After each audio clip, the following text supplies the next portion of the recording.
Welcome sa Dries TV. Kung interesado ka sa ganitong news, huwag kalimutang isubscribe ang ating YouTube channel. Maraming salamat! Welcome back again sa ating YouTube channel mga kakimpaw, and sa update natin ito, ang pag-uusapan natin ay tungkol sa mga importanteng ganap kina Kim and syempre kay Paula Avellino. Pero bago po ang lahat, maraming salamat sa inyong patuloy na pagsuporta at pagsubaybay sa mga daily update natin.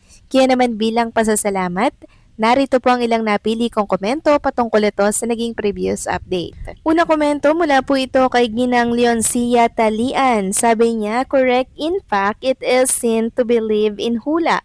No day is bad. Our Lord created every day in a nice and beautiful day. Just pray. God answer our prayers. No problem is bigger than God. Yes, amen po. Ginang Leoncia Talian, tama po kayo dyan. Talagang ang nakakataas lang, ang nakakasaklaw po ng lahat. Kaya hindi po dapat talaga tayo naniniwala sa mga hula na wala pong basihan. Kasi hula nga lang po yan eh. Sabi ko nga, pwedeng tumawa, pwedeng hindi. Diba? Kasi hula nga lang yan. Alam ng Diyos kung ano ang magiging kapalaran po natin. And syempre, tayo din po ang gumagawa noon. Huwag nating iasa sa mga hula-hula ang tungkol sa kapararan ni Kim and Paula Avellino. Kasi alam naman natin na sila po ang gumagawa ng kanilang kapalaran, di ba? Hindi yan inaasa sa hula na wala pong basihan. So ang tangi ko lamang pong maipapayo sa lahat, magdasal tayo dahil ang dasal ang pinaka-powerful po na sandata para po kay Kim and kay Paolo Avellino. Sama-sama po natin yan na gawin mga kakimpaw, ang pagdarasal, tayo po ay didinggin ng may kapal. So yan lang po yung suggestion ko dahil yan po ang tangi nating pwedeng gawin para kay Kim and Paolo Avellino para po kumilos ang ating Alpha Omega para sa kanilang pag-iibigan. So maraming salamat sa komento, Ginang Leoncia Talian. God bless po sa inyo and mabuhay kayo. Next comment naman mula po kay Ginang Rosemary Diano. Sabi niya 173 million mysteries ang kinita ng My Love Will Make It Disappear. Sa hula ni Miss J. Costura, sabi niya private daw sila, especially Paulo kasi hindi siya wisipaw, pero sa 2026 may pasabog daw.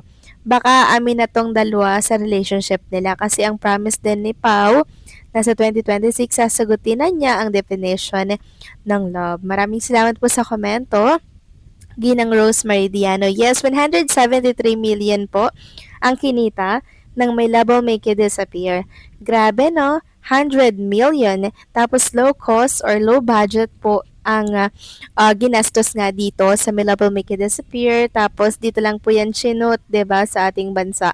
So very low budget, pero ang kinita, ang nakobra, sobrang laki mga kakimpaw. At tungkol naman po sa hula ni Jay Costura, yes po, tama kayo dyan. Tama naman yung sinabi niya na very private si Paula Avellino at hindi po siya yung taong showy. Diba? Hindi siya yung tao na talagang pinapublic lahat ng mga private sa buhay niya. 'Di ba? Siya po yung taong tahimik lamang. And doon ako sa pasabog ng Kim Pao this 2026, ano kaya yon? Yan din po ang iniisip ko, Ginang Rosemary Diano. Baka sabihin na po nila yung katotohanan sa kanilang relationship. 'Di ba? Tapos by 2027, ayun na yung pinakaantay natin. 'Di ba? Kasi alam naman natin ng 2026, hindi po magandang magpakasal sa taong ito mga kakimpo. Kaya in-skip muna ni Kim and Paula Avellino ang pagpapakasal na yan. At by 2027 na lang marahil nila ito itutuloy na which is good naman, 'di ba? Kasi alam naman natin si Kim Chu, talagang mapamahiin 'yan and naniniwala talaga siya sa mga pungsoy-pungsoy na yan mga kakimpaw. So igalang na lang natin yung desisyon ni Kim, ganun din po ni Paula Avellino. So maraming salamat sa komento, Ginang Rosemary Diano. God bless po and mabuhay kayo. So eto na nga, pag-usapan na natin mga kakimpaw ang mga topic po na nakalap natin sa hapong ito ng Lunes. At unahin nating pag-uusapan ang tungkol nga dito sa kinita nga po ng My Love Will Make It Disappear. Yes, tama po si Ginang Rosemary Diano, the 173 million. Grabe. Ang sumunod naman po ay Meet, Greet, Buy na may 215 million. Tapos ang sunod ay 186 million. Itong Call Me Mother na entry po ni Vice Ganda para yan sa Metro Manila Film Festival. And hopefully nga po si Kim and Paula Avellino naman na magkaroon ng entry para sa MMFF 2026. Samantalang next topic naman tayo, pag-usapan natin mga kakimpaw, ang kaganapan kay Chinita Princess ngayong hapon or ngayong araw po yan ng Lunes. Sabi ko naman sa inyo, abangan nyo po si Chinita Princess sa It's Showtime ngayon kasi live na live po sila. Then may nakita nga tayong fans club kanina na may pa-bouquet of flowers sila, may pa-tarpaulin bilang pagsalubong po kay Chinita Princess. So hindi tayo nagkamali. Andyan nga si Chinita Princess at present siya sa live na live ng It's Showtime at sobrang fresh ni Kim Chiu, mga kakimpaw. Grabe, iba yung aura niya ngayon. Ito yung mukha po ng nakapag-relax, nakapag-enjoy, di ba, sa malamig na lugar. At hindi lang po ako nakapansin yan, maging ang mga Kimpaw fans at viewers po ng Naturang ng Time Show. Sabi nga po ng isang fan sa X, ang fresh and pretty ni Kimi. Tama talaga yung work-life balance na setup kasi mas sobrang lakas ng energy, hindi ka mabored manood ng noontime game show. Yes, mga Kimpaw, napaka-fresh talaga ni Chinita Princess. Talagang ramdam na ramdam mo po yung pagka-energetic niya dahil bagong charge, ganyan mga Kimpaw. So, ganyan po ang nangyayari talaga pag galing vacation at nakapagpahinga po ng matagal-tagal. At alam nyo ba mga kakimpaw, ito po yung kinakilig ng marami.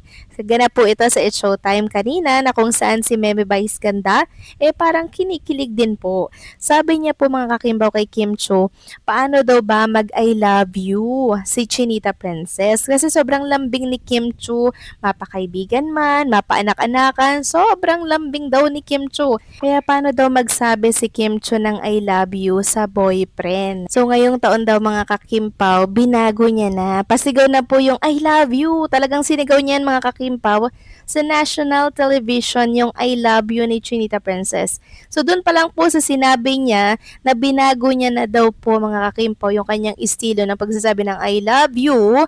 Ibig sabihin ay confirm mga kakimpaw na talaga namang may jowa na at in a relationship si Chinita Princess. Siya na mismo yung nagsabi niyan. Kasi kung wala siyang jowa, sasabihin niya, wala pa naman akong jowa. 'Di ba? Dapat yun yung sasabihin niya. Pero hindi niya po yung sinabi. Bagko sinigaw niya po sa national television ang salitang I love you. So dapat hindi niya sana to isisigaw kung wala siyang boyfriend, 'di ba? Pero iba mga kakimpaw. Sinigaw niya na po ng todo-todo kasi sabi niya, babaguhin niya na daw po yung pag-I love you niya. Kasi nga, di ba, naiiwan siya laging luhaan. So this time, pasigaw na. Ibang estilo, ibang atake naman mga kakimpaw. So kung dati sweet-sweet si Kim Chiu na magsasabi ng I love you ngayon, sinisigaw mga kakimpaw. Baka nga naman kasi mawala, 'di ba? So maging si Kim Chiu, ayaw niya na pong mawala ang taong minamahal niya ngayon, which is si Paula Avellino mga kakimpaw. Grabe, kinilig din ba kayo ng sigaw po ni Chinita Princess yung salitang I love you? Please comment down below and syempre, don't forget to like, share, comment, and subscribe.